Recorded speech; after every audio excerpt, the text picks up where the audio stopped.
El misterio del áureo florecer. Capítulo 20. La codicia. Viajando por todos estos países del mundo, hube de morar por algún tiempo en la ciudad del conquistador Gonzalo Jiménez de Quesada, al pie de las montañas de Monserrate y Guadalupe. Por aquellos tiempos ya muy cercanos a la Segunda Guerra Mundial, me fue presentado, en aquella ciudad, un amigo, por cierto, muy singular. Sucre se llamaba, y viajando también, había venido en busca de conocimientos universitarios desde cierto puerto del Atlántico hasta la cumbre andina. Con aqueste amigo de otros tiempos todo fue muy curioso, hasta la insólita y misma presentación. Alguien, cuyo nombre no menciono, tocó cualquier noche en la puerta de mi morada con el evidente propósito de invitarme a una plática de fondo con el consabido amigo. No fue, por cierto, muy hermoso el sitio de la reunión, una tienda de mala muerte con un pequeño salón. Y después de todos los formulismos de presentación entramos en materia de discusión. Resultó palmaria y manifiesta la capacidad intelectual de mi nuevo amigo, sujeto teorético, especulativo, estudioso. Se decía fundador de alguna logia de tipo teosófico y citaba con frecuencia a H.P.B., Leadbeater, Annie Besant, etc. En el intercambio de ideas es indubitable que brilló haciendo exposiciones pseudoesotéricas y pseudocultistas. Si no hubiera sido por su afición al hipnotismo y al deseo exhibicionista, aquella reunión de amigos habría terminado pacíficamente, más he aquí que el diablo donde quiere mete la cola. Sucedió que este amigo le dio por hacer demostraciones de su poder hipnótico y acercándose a un señor de cierta edad, que estaba por allí sentado cerca a otra mesa, le rogó muy cortésmente sirviese de sujeto pasivo para su experimento. En tratándose de cuestiones relacionadas con la hipnología, no está de más enfatizar la idea de que no todos los sujetos son susceptibles de caer en trance. Sucre, con su yo exhibicionista, es ostensible que no quería verse en un ridículo, necesitaba demostrar su poderío y por ello hizo sobrehumanos esfuerzos para sumir en sueño hipnótico al caballero. Mas todo fue inútil. Mientras Sucre luchaba y hasta sufría, aquel buen caballero en sus adentros pensaba lo peor. Y de pronto, como si cayera un rayo en una noche tenebrosa, sucedió lo que tenía que suceder. El caballero pasivo saltó de su lugar increpando a Sucre, tratándole de ladrón, estafador, bandido, etcétera, etcétera. Mas nuestro consabido amigo, que tampoco era una mansa oveja, tronó y relampagueó. Y volaban mesas por los aires, y sillas y tazas y platos, y clamaba el dueño del negocio, entre aquel gran zafarrancho, pidiendo que se le pagara la cuenta. Afortunadamente, intervino la policía y todo quedó tranquilo. El pobre Sucre hubo de empeñar su equipaje para pagar la deuda. Pasado aquel tan desagradable descalabro, fijamos una nueva cita con el mencionado amigo, la cual, es obvio, que fue más tranquila, pues a Sucre no se le metió en la cabeza la absurda idea de repetir su experimento. Entonces, aclaramos muchas ideas y conceptos de fondo esotérico y ocultista. El amigo aquel ingresó más tarde a la universidad con el propósito de hacerse un buen abogado y es evidente que era un magnífico estudiante. Un día cualquiera, después de muchos años, el mencionado amigo me invitó a comer y de sobremesa hubo una conversación sobre tesoros escondidos. Entonces, a mí se me ocurrió narrarle el siguiente caso. Dormía yo en mi recámara, le dije, cuando fui súbitamente despertado por un extraño ruido subterráneo que corría o circulaba misteriosamente del noroeste al suroeste. Me senté algo sobresaltado por tan inusitado sonido para ver desde mi lecho lo que estuviera sucediendo. Entonces, con gran sorpresa, vi que en un rincón de mi dormitorio la tierra se abría. Y surgió, como por encanto, el fantasma de una mujer desconocida que, con voz muy delicada, me dijo: hace muchos años soy muerta. Aquí, en este lugar, enterré yo un gran tesoro. Sácalo tú, es para ti. Al escuchar Sucre mi relato de sobremesa, me rogó vehemente le llevara al lugar de los hechos, y es claro que yo no quise negarle este servicio. Otra tarde vino a decirme que se había puesto en contacto con el dueño de la casa, un doctor muy famoso de la ciudad, y me suplicó le investigara si tal personaje era o no, realmente, el dueño de dicha propiedad, pues tenía sus dudas. Confieso, llanamente y con la más entera franqueza, que no me fue difícil realizar el desdoblamiento astral. Sencillamente aproveché el estado de transición entre vigilia y sueño. En instantes de empezar a dormitar, me levanté delicadamente de mi lecho y salí a la calle. Es ostensible que el cuerpo físico quedó dormido en la cama. Así se realizó el desdoblamiento del eidolon con pleno éxito. Todavía recuerdo fielmente aquel notable experimento psíquico. Volando, flotando en el ambiente astral del planeta Tierra, anduve por varias calles buscando el consultorio médico del doctor. Rogué a mi Intercessor Elemental me llevara a ese despacho y es ostensible que fui asistido. Al llegar a cierta casa entendí, 3 gradas conducían a la portada suntuosa de una mansión. Me entré por aquellas puertas y me encontré en una sala de espera. Avancé un poco más y penetré resueltamente en el consultorio. Examiné en detalle el interior de este último. Vi una mesa y sobre ella, una máquina de escribir y algunas otras cosas. Una ventana permitía ver un patio de la residencia. El doctor estaba sentado y en su aura pude ver la consabida propiedad. Regresé a mi cuerpo físico muy satisfecho con el experimento. El eidolon ciertamente es extraordinario. Muy de mañana, vino mi amigo a conocer el resultado de mi experimento psíquico. Yo le narré detalladamente todo lo que había visto y oído. Entonces, vi asombro en el rostro de Sucre. Él conocía tal consultorio y los datos que le daba resultaban exactos. Lo que sucedió después es fácil adivinarlo. Sucre no solo logró que aquel médico le alquilara la casa, sino que, además, y esto es lo más curioso, lo hizo su socio. Por aquellos días, resolví alejarme de aquella ciudad, a pesar de los ruegos de aquel amigo, quien insistía en que yo cancelara mi viaje. Cuando regresé más tarde, después de algunos años, a aquel lugar, ya todo había cambiado, la casa aquella había desaparecido. Entonces, me encontré un terreno árido, horrible, pedregoso, espantosamente aburridor. Y vi instalaciones de alta tensión eléctrica y motores de doble bomba y máquinas de toda especie y trabajadores bien pagados, etcétera, etcétera, etcétera.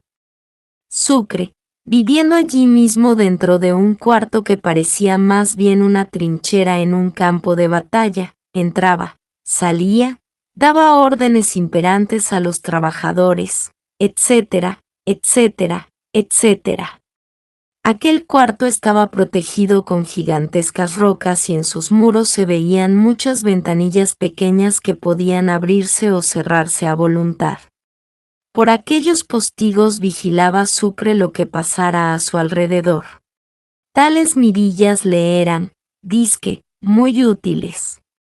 De cuando en cuando, al menor ruido exterior, empuñaba su pistola o su fusil y entonces, aquellas aberturas veíanse. Desde afuera, ya abriéndose o cerrándose o asomándose a través de ellas las bocas de fusiles o pistolas. Así estaban las cosas cuando yo volví. Entonces, Mi amigo me explicó que aquel tesoro era muy codiciado, que se trataba del famoso becerro de oro que tanto había inquietado a muchas gentes de la comarca y que, por lo tanto, estaba rodeado de mortales enemigos codiciosos que habían intentado asesinarle. Válgame Dios y Santa María, me dije a mí mismo, en mala hora fui yo a contarle a este amigo la visión esta del tesoro, mejor hubiera sido haberme callado el pico. Otro día, lleno de optimismo, me confesó que ciertamente a 12 metros de profundidad había encontrado un muñeco de barro cocido, y que dentro de la hueca cabeza del mequetrefe halló un pergamino en el cual estaba trazado todo el plano del tesoro. En el laboratorio del doctor fue cuidadosamente sacado tal pergamino de entre la cabeza del fantoche, pues, con el tiempo y la humedad, se había pegado demasiado. De acuerdo con el plano, existían, a 12 metros de profundidad, 4 depósitos situados uno al este, otro al oeste, un tercero en el norte y el último hacia el sur.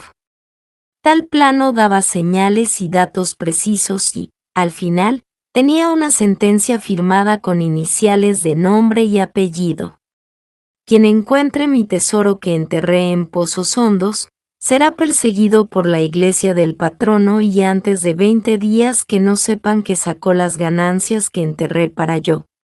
Por esos días, ya la Segunda Guerra estaba muy avanzada. Hitler había invadido a muchos países europeos y se preparaba para atacar a Rusia. Mi amigo era germanófilo 100% y creía muy seriamente en el triunfo de Hitler. Es claro, pues, que influenciado por las tácticas políticas de Hitler que hoy firmaba un tratado de paz con cualquier país y al otro día le atacaba, no quiso trabajar de acuerdo con las indicaciones del plano.